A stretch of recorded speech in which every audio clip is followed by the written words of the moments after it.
Class 9th students, आज हिंदी में स्पर्श पुस्तक से मैं आपको अतिथि तुम कब जाओगे अतिथि पाठ पढ़ाने जा रही हूँ। यह एक व्यंग्य लेखन है और इसके लेखक हैं शरद जोशी। जन्म 1931, देहांत 1991। शरद जोशी का जन्म मध्य प्रदेश के उज्जैन शहर में 21 मई 1931 को हुआ था। इनका बचपन कई शहरों में बीता। कुछ समय तक यह सरकारी नौकरी में रहे, फिर इन्होंने लेखन को ही आजीविका के रूप में अपना लिया। इन्होंने आरंभ में कुछ कहानियां लिखी, फिर पूरी तरह व्यंग्य लेखन ही करने लगे। इन्होंने व्यंग्य लेख, व्यंग्य उपन्यास, व्यंग्य कॉलम के अतिरिक्त हास्य व्यंग्यपूर्ण धारावाहिकों की पटकथाएं और संवाद भी लिखे। हिंदी व्यंग्य को प्रतिष्ठा दिलाने वाले प्रमुख व्यंग्यकारों में शरद जोशी भी एक है। आपने इससे पहले की क्लासेस में व्यंग्य लेखन पढ़ा है। आज आप शरद जोशी नाम के लेखक का एक व्यंग्य रचना पढ़ेंगे। प्रस्तुत पाठ तुम कब जाओगे अतिथि में शरद जोशी ने ऐसे व्यक्तियों की खबर ली है जो अपने किसी परिचित या रिश्तेदार के घर बिना कोई पूर्व सूचना दिए चले आते हैं और फिर जाने का नाम ही नहीं लेते, भले ही उनका टिके रहना मेजबान पर कितना ही भारी क्यों न पड़े। अच्छा अतिथि कौन होता है? वह जो पहले से अपने आने की सूचना देकर आए और 1-2 दिन मेहमानी करा के विदा हो जाए, या वह जिसके आगमन के बाद मेजबान बस सब सोचने में विवश हो जाएं, जो इस पाठ के मेजबान निरंतर सोचते रह रहे। तो ये पाठ उन अतिथियों के लिए है जो बिना किसी सूचना के आते हैं और 1-2 दिन की बजाय काफी लंबे समय तक ठहरते हैं। और आज के समय में जब घर में लोग कम होते हैं और मेहमान की मेहमान नवाजी करना बड़ा मुश्किल होता है, क्योंकि काम पे जाना होता है, हस्बैंड वाइफ हुए, बच्चा स्कूल चला गया, हस्बैंड वाइफ दोनों को काम पे जाना है। तब अगर कोई मेहमान आपके यहाँ 1-2 दिन से ज़्यादा ठहरे तो आज के समय में बड़ी परेशानी हो जाती है। और मेहमान अगर स्वयं को मेहमान ही समझकर बैठा रहे और लगातार ये चाहिए वो चाहिए की डिमांड भी करता रहे तो बहुत ही ज़्यादा मुश्किल है। तो इस पाठ में वैसे ही व्यंग्य लिखे गए हैं। पढ़कर आपको अच्छा लगेगा, लेकिन मैं भी पढ़ दे रही हूँ थोड़ा बहुत। आज तुम्हारे आगमन के चतुर्थ दिवस पर यह प्रश्न बार बार मन में घुमड़ रहा है, तुम कब जाओगे अतिथि। जो लेखक है वही मेजबान है, मतलब जिनके घर कोई अतिथि आया है। वह कह रहा है कि 4 दिन हो गए हैं और आज मन में प्रश्न यही घुमड़ रहा है कि तुम कब जाओगे अतिथि।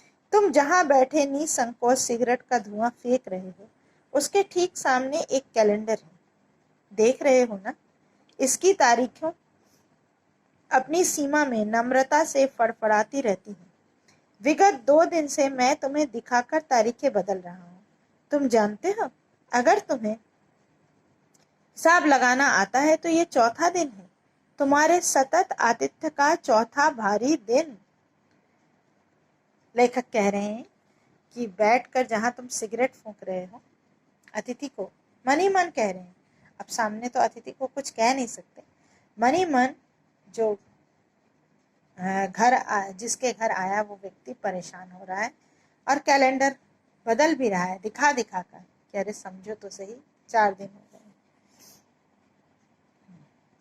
लाखों मील लंबी यात्रा करने के बाद वे दोनों एस्ट्रोनॉट भी इतने समय चांद पर नहीं रुके थे। बात तो सही है कि नील आर्मस्ट्रांग और यूरी गैगरिन भी जब गए थे चांद पर, इतना बड़ा उनका मिशन था, तो चांद पर भी 4 दिन तो बहुत बड़ी बात है, बहुत ही कम दिन रुके थे। जितने समय तुम एक छोटी सी यात्रा कर मेरे घर आए हो, तुम अपने भारी चरण कमलों की छाप मेरी जमीन पर अंकित कर चुके। तुमने एक अंतरंग निजी संबंध मुझसे स्थापित कर लिया। तुमने मेरी आर्थिक सीमाओं की बैजनी चट्टान देख ली। तुम मेरी काफी मिट्टी खोद चुके, अब तुम लौट जाओ। ये भी है, आज इतनी महंगाई के दिनों में अगर हम अतिथि का आतिथ्य दिनों दिन करते रहें तो हमारा बजट भी फेल हो जाएगा। तो लेखक वही कह रहे हैं कि भाई मेरा आर्थिक सीमा भी तुमने देख ली है, उसके बावजूद भी तुम लौटने का नाम नहीं ले रहे हो। क्या तुम्हें तुम्हारी पृथ्वी नहीं पुकारती? उस दिन जब तुम आए थे, मेरा हृदय किसी अज्ञात आशंका से धड़क उठा था। अंदर ही अंदर कहीं मेरा बटुआ कांप गया। उसके बावजूद एक स्नेह भीगी मुस्कुराहट के साथ मैं तुमसे गले मिला था और मेरी पत्नी ने तुम्हें सादर नमस्ते की थी।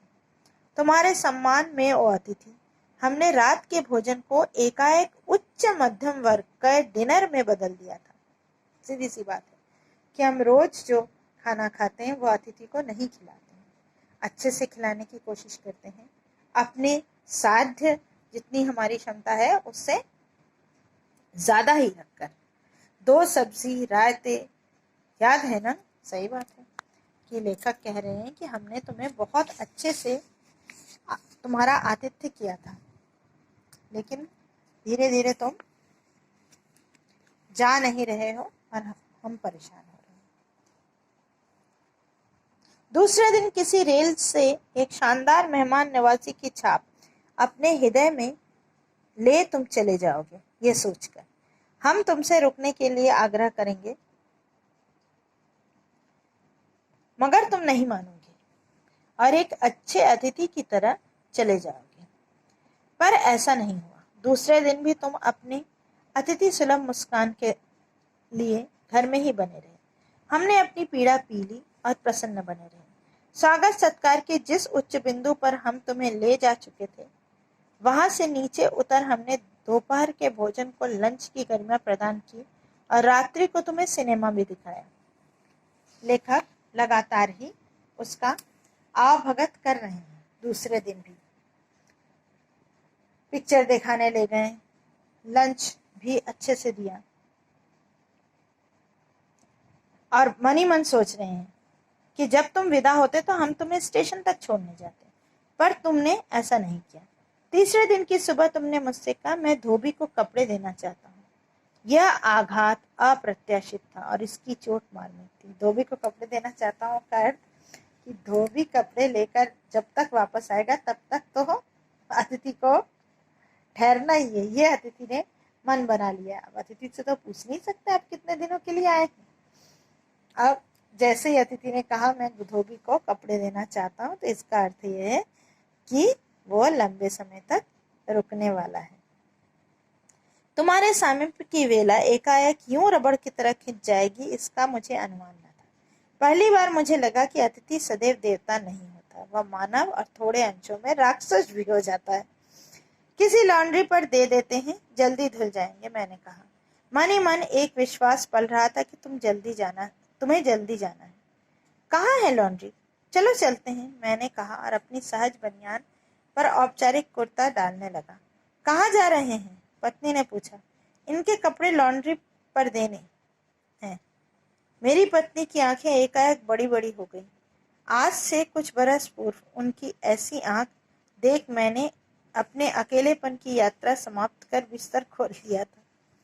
पर अब जब वे ही आंखें बड़ी होती हैं तो मन छोटा होने लगता है। वे इस आशंका और भय से बड़ी हुई हैं कि अतिथि अधिक दिन ठहरेगा। पत्नी को भी समझ में आ गया कि अतिथि अधिक दिन ठहरने वाला है और आशंका निर्मूल नहीं थी। अतिथि तुम जा नहीं रहे, लॉन्ड्री पर दिए कपड़े धुलकर आ गए और तुम यही हो। अब लॉन्ड्री से कपड़े भी आ गए हैं, उसके बावजूद भी अतिथि का जाना नहीं हो रहा। तुम्हारे भरकम शरीर से सलवटें पड़ी चादर बदली जा चुकी हैं, तुम यही हो। मतलब इतने दिनों से है अतिथि कि उसका जो बेड है उसकी चादर भी दोबारा बदल गई है। तुम्हें देखकर फूट पड़ने वाली मुस्कुराहट धीरे धीरे फीकी पड़कर अब लुप्त हो गई है। ठाकों के रंगीन गुब्बारे जो कल तक इस कमरे के आकाश में उड़ते थे, अब दिखाई नहीं पड़ते। बातचीत की उछलती हुई गेंद चर्चा के क्षेत्र के सभी कोनलों से टप्पे खाकर फिर सेंटर पर आकर चुप पड़ी है। कितने टॉपिक पर कोई बात करेगा? जितने टॉपिक थे वो सब खत्म हो गए हैं। अब चुपचाप लेखक उपन्यास पढ़ रहा है और तुम फिल्मी पत्रिका के पन्ने पलट रहे हो। शब्दों का लेन देन मिट गया, चर्चा के विषय चुप गए। परिवार, बच्चे, नौकरी, फिल्म, राजनीति, रिश्तेदार, तबादले, पुराने दोस्त, परिवार नियोजन, महंगाई, साहित्य, यहाँ तक कि आंख मार मार कर हमने पुरानी प्रेमिकाओं का भी जिक्र कर लिया। और अब एक चुप्पी है। सौहार्द अब शनै शनै बोरियत में रूपांतरित हो रहा है। भावनाएं गालियों का स्वरूप ग्रहण कर रही हैं, पर तुम जा नहीं रहे। किस अदृश्य गुण से तुम्हारा व्यक्तित्व यहाँ चिपक गया है? मैं इस भेद को सपरिवार नहीं समझ पा रहा हूँ। बार बार यह प्रश्न उठ रहा है, तुम कब जाओगे अतिथि? कल पत्नी ने धीरे से पूछा, कब तक टिकेंगे ये? मैंने कंधे उचका दिए। क्या कह सकता हूँ? मैं तो आज खिचड़ी बना रही हूँ। हल्की रहेगी, बनाओ। सत्कार की ऊष्मा समाप्त रही। डिनर से चले खिचड़ी पर आ गए। अब भी अगर तुम अपने बिस्तर को गोलाकार रूप नहीं प्रदान करते हो तो हमें उपवास तक जाना होगा। अब लेखक उसकी पत्नी खिचड़ी तक पहुंच गई कि खिचड़ी बना लेते हैं, और शायद लेखक कह रहे हैं कि अगर ज़्यादा दिन रुके तो अब हम फास्ट भी करने लगेंगे। उनका आर्थिक जो बजट था वो फेल हो चुका है। तुम्हारे मेरे संबंध एक संक्रमण के दौर से गुजर रहे हैं। तुम्हारे जाने का यह चरम क्षण, तुम जाओ ना अतिथि। तुम्हें यहाँ अच्छा लग रहा है ना, मैं जानता हूँ। दूसरों के यहाँ अच्छा ही लगता है। अगर बस चलता तो सभी लोग दूसरों के यहाँ रहते, पर ऐसा नहीं हो सकता। अपने घर की महत्ता के गीत इस कारण ही गाए गए हैं। होम के इसी कारण स्वीट होम कहा गया है। लोग दूसरे के होम की स्वीटनेस को काटने न दौड़े। सही बात है, ये व्यंग्य है कि हम अपने घरों में दूसरे के घरों में भले ही अच्छे रहें, लेकिन ये तरीका नहीं है। इसीलिए होम को स्वीट होम कहा जाता है। तुम्हें यहाँ अच्छा लग रहा है, पर सोचो प्रिय कि शराफत भी कोई चीज होती है, और गेट आउट भी एक वाक्य है जो बोला जा सकता है। अपने खर्राटों से एक और रात गुंजायमान करने के बाद कल जो किरण तुम्हारे बिस्तर पर आएगी वह तुम्हारे यहाँ आगमन के बाद 5वें सूर्य के परिचित किरण होगी। आशा है वह तुम्हें चुमेगी और तुम घर लौटने का सम्मानपूर्ण निर्णय ले लोगे। मेरी सहनशीलता वह अंतिम सुबह होगी।